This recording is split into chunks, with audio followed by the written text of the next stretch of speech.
Hi, hello, my name is Caitlin, aka Look at All Those Books, and I am back today with the Netflix book tag.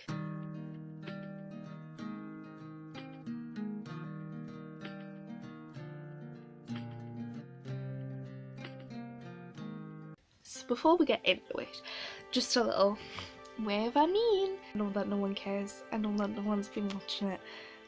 Honey, I don't fool myself, okay? I started doing these in about January or February when I was feeling quite lonely. It was really fun and it filled my time and it gave me quite steadfast company. If you can name what book that's from, I love you. That was like such a nerdy thing, but you know what, it's fine because around February time when I stopped making the videos, editing is damn hard, and I watch a lot of YouTube and I didn't realise it was going to be that hard, but like it is. So yeah, I started doing more social stuff with friends and kind of those friendships turned out great. And then I was in the last year of A-levels in year 13, so I've just finished that in June, and since then I've just been relaxing, enjoying the freedom, and now I'm at that point where I'm like, you know, I've been on holidays bored now, like I just want something to do. It clicked that I'm a genius, and back then I started the channel and did videos and that, and I was like, you know what, that was fun, so you know what, I'm gonna do it again. So yeah, I'm back because I have no friends. We're gonna do the Netflix book tag today. The first thing is recently watched, and this is the book that you last read. The last book that I read was 4 Weeks, 5 People by Jennifer Yu. This is a book about 5 kids that go to a summer wilderness therapy camp, and they all have like different mental illnesses and stuff, and then they have this experience, and it's like you follow them for the 4 weeks. And what I really did like about this is that you kind of go through the experiences from the different perspectives. So like, and some of the characters like Ben write in different ways because he disassociates a lot, and because of that they kind of have his like printed as like a movie script, and it's good. I enjoyed it. Like, I gave it a 3 out of 5 because like I feel like I wish it had been a longer book, but this is the book that I most recently read, and yeah, it was good. So number 2 is Top Picks, and this is a book that was recommended to you by someone else. And for this, like, generally I'd say I don't really get books recommended to us by like friends a lot, because I only have like 2 friends who read the same type of books as me.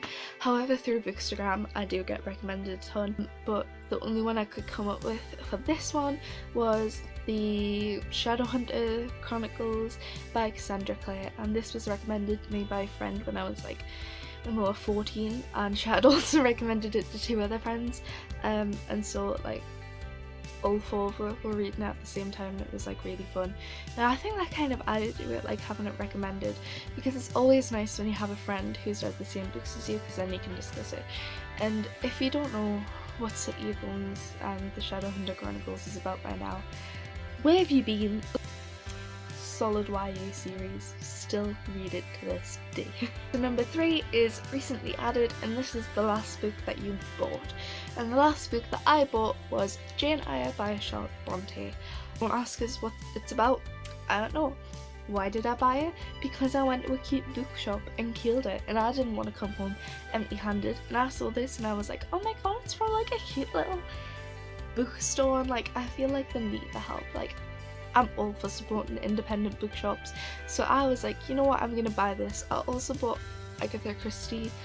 It was the first in the Poirot series, which, looking around my room, like I kind of just have stacks of books, so at the moment I don't know where it is, but yeah, I also bought that. But Jane Eyre 4 is popular on Netflix, and this is books that everyone knows about. So for this one, I've of course chosen Agatha, A Court of Thorns and Roses, and yes, I do have post-it notes in the book from my favourite scenes, and yes, all of these 3 post-it notes are points at which Fruitan appears. Obviously, I think pretty much everyone in the YA community has heard of The Court of Thorns and Roses series by now. Absolutely love it. You know, you can't go wrong with it. And my second choice for this is obviously Harry Potter. Everyone and their mothers has heard of Harry Potter at this point. If you haven't, you've been living in a hole, let me tell you. Harry, you've got to love it. Slytherin. I was going to show you. Right, so here's a quick fact. I have the entire set of Harry Potter first edition books, and that is something that I'm very, very proud of. However, the Philosopher's Stone book, it's a bit tatty, because like it was my sister's before mine, and like it's been read so much that like literally the front covers come off. We've had to tape it back on. Yeah, so I decided to get this shiny new edition for you, which isn't a new edition, it came out like a year or so ago. But anywho, 5 is Comedies, which is a funny book, and to be honest, for this one it was really difficult because like, yeah, there are books that I read and like I laugh and I'm like, that's funny, but like I don't have one where I think of and I go, ah, comedy. So I guess like what I'm gonna have to say for this one is like, I wouldn't class it as a comedy at all. The Hearts Invisible Furies by John Boyne, and that is because it's not a funny book. It's really not. It's very serious, it's very dramatic, it's very, very sad. However, like some moments in it, like it's one of the only books that I've read where like I proper find myself laughing out loud. Like I have to remind myself that there's people in the house and it's like 1 AM and like I can't laugh out loud. There's just moments where it's like, it's so tragic that it's kind of funny, and it's either you're gonna laugh or you're gonna cry, and like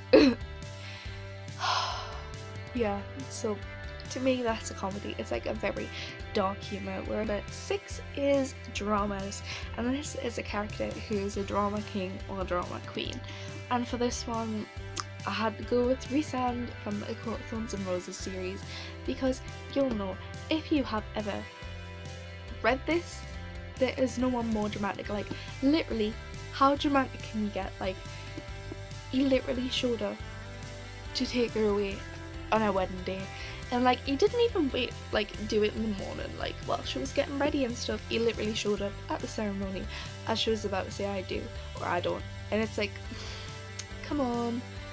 But like I love him, like he's my Illyrian baby.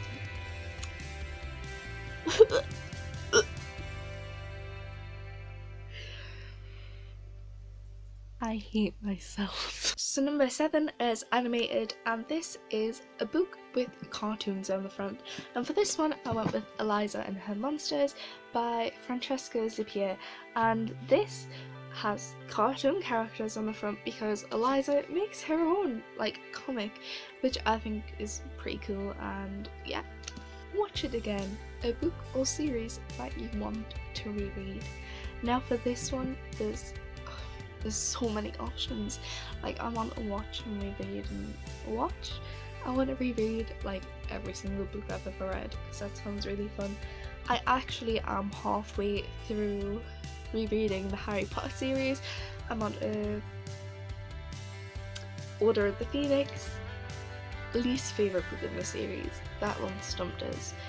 And I'm also on the City of Ashes because I'm rereading the Shadowhunter Chronicles. So yeah, we're getting through that slowly but surely, just because I guess here's the thing in my mind, like I want to reread all these amazing books, but it's like I've got so many amazing books that I want to read for the first time. Crisis, and my mom just put the Hoover on, so sorry about that.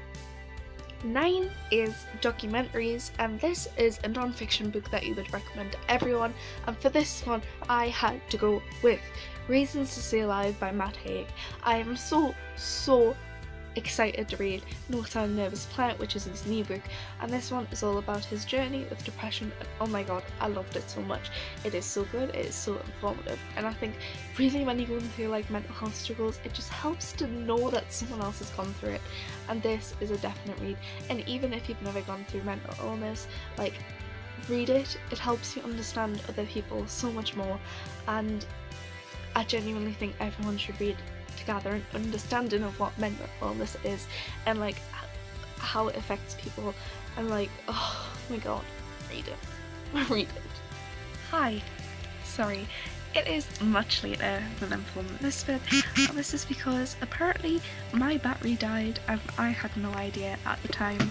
So yeah, I guess that was the Netflix book tag, and I hope you guys enjoyed. Maybe like, subscribe, I don't know, do what you want, I don't care, back off. Also, go follow my Instagram at Look at All Those Books, and I will see you next time, maybe.